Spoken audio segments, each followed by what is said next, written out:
painted, painless learning. દાખલા number 8 છેલ્લો સ્વાધ્યાય 7.2 ફિનિશ. દાખલા નંબર 7 માં શું કીધું બતાવો કે સમબાજુ ત્રિકોણ. સમબાજુ ત્રિકોણ એટલે જેની ત્રણેય બાજુ સમાન હોય. અહીંયા ધ્યાન રાખ બેટા, પછી લખી લેજે. સમબાજુ ત્રિકોણ એટલે હું ભાઈ? જેની ત્રણેય બાજુ સમાન હોય. અને માનો કે ત્રિકોણ છે એ બી સી, ત્રણેય બાજુ સમાન છે એટલે કે એ બી બરાબર બી સી બરાબર એસી. એટલે કે આવડી આ બાજુ એ બી, આવડી આ બાજુ બીસી અને આવડી આ બાજુ એસી. ત્રણેય બાજુ કેવી છે? સમાન. ના બધા જ ખૂણાના માપ 60 અંશ હોય એટલે બધા ખૂણા 60 હોય આપણે સાબિત કરવાનું છે. કરી લઈએ. જાગોશ બધાય? ઓકે. હવે જરા ધ્યાન રાખો. આપણને ખબર છે ભાઈ કે એ બી બરાબર એસી લઈએ, પેલા બીસી લઈ લઈએ. ચલો, એ બી બરાબર બીસી. શું લીધું? એ બી બરાબર, તો સમાન બાજુના સમાન હોય તો આપણે કઈ બાજુ લીધી ભાઈ? એ બી બરાબર ને. એક આવડી આ બાજુ લીધી અને બીજી કઈ લીધી? બીસી. તો એનો મતલબ એવો થાય કે ખૂણો એ અને ખૂણો સી કયો બને? ખૂણો એ અને, તો આપણે અહીંયા લખી નાખીએ ભાઈ ખૂણો એ બરાબર ખૂણો સી. કૌંસમાં હું લખવાનું? પ્રમેય 7.2. ખબર પડી ને? આ બે સમાન બાજુ એ બી અને એસી. તો હવે ખબર ન પડે, સોરી, એ બી અને બીસી ખબર નહીં પડે કયા બાજુ લેવા. તો જેમાં બીબી આવતું હોય ને તો બીબી કાઢી નાખવાનું. તો શું આવે? ખૂણો એ બરાબર ખૂણો સી. ખબર ન પડે કયું આવે તો શું કરવાનું? એ બી બરાબર એસી. એમાં હરખું શું છે ભાઈ? બીબી. બીબી કાઢી નાખવાનું. તો વૈધું હું? ખૂણો એ બરાબર ખૂણો, તો પેલા આપણે આ બે લીધું હતું ને, એ બી અને બીસી લીધું હતું. લીધું હતું કે નહીં આપણે?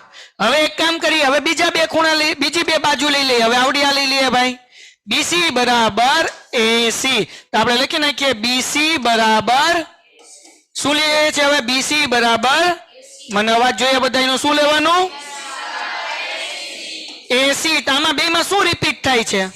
તો એ કાઢી નાખવાનું. તો મતલબ શું થાય? ખૂણો બી બરાબર ખૂણો, શું લખવાનું ભાઈ? પ્રમેય, આ વ્હાઈટ કલર કરી નાખું. ખૂણો બી બરાબર ખૂણો એ, પ્રમેય 7.2.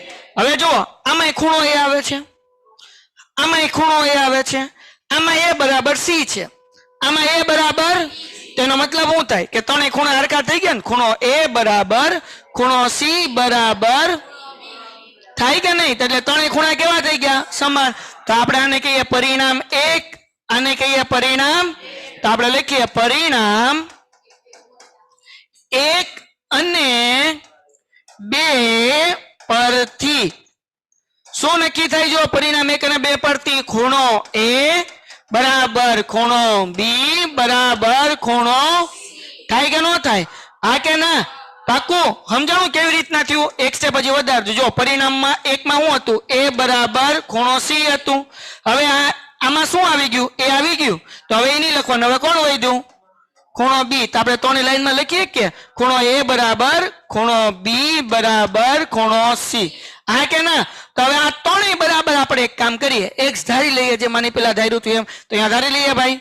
ધારો કે ખૂણો એ બરાબર ખૂણો બી બરાબર ખૂણો સી બરાબર એક્સ. તો હવે આપણને આવડે ને ત્રિકોણના ત્રણેય ખૂણાનો સરવાળો કેટલો થાય? 180. તો આપણે લખીએ ખૂણો એ વત્તા ખૂણો બી વત્તા ખૂણો સી બરાબર 180. એ બી સી ત્રણેય બરાબર શું ધાર્યું? એક્સ. તો આપણે લખીએ કે એક્સ વત્તા એક્સ વત્તા એક્સ બરાબર કેટલા એક્સ થયા? કેટલા એક્સ?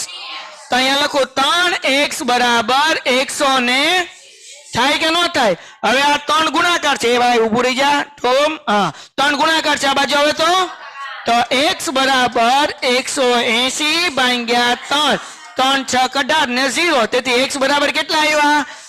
60 આવ્યા. હું 0 આવ્યા? x બરાબર 60. કેટલા આવ્યા ભાઈ? 60. તો એનો મતલબ શું થાય? x નો જવાબ 60 આવ્યો. ખૂણા a નો જવાબ x છે, બી નો જવાબ x છે અને 60. એનો મતલબ શું થાય? ખૂણો a બરાબર 60, બી બરાબર 60 થાય કે ન થાય? તો તેથી લખીએ ભાઈ ખૂણો a બરાબર x બરાબર 60 અંશ, ખૂણો બી બરાબર x બરાબર 60 અંશ, ખૂણો સી બરાબર એક્સ બરાબર, અને તેથી આપણે અહીંયા લખી શકીએ કે બધા ખૂણાનું માપ કેવું હોય, તો અહીંયા લખવાનું તેથી સમાન બાજુ ત્રિકોણના બધા જ ખૂણાના માપ 60 અંશ. એને એ વાક્ય લખી નાખવાનું, બરાબર ને? સમાન બાજુ અથવા તો સમબાજુ ત્રિકોણ લખી નાખીએ, સોરી, સમબાજુ ત્રિકોણના શું આવે, બધા જ ખૂણાનું માપ 60 અંશ હોય. દાખલો થઈ ગયો અને સ્વાધ્યાય થઈ ગયો. લખો હાલો ફટાફટ ઝડપથી. Painted, Painless Learning.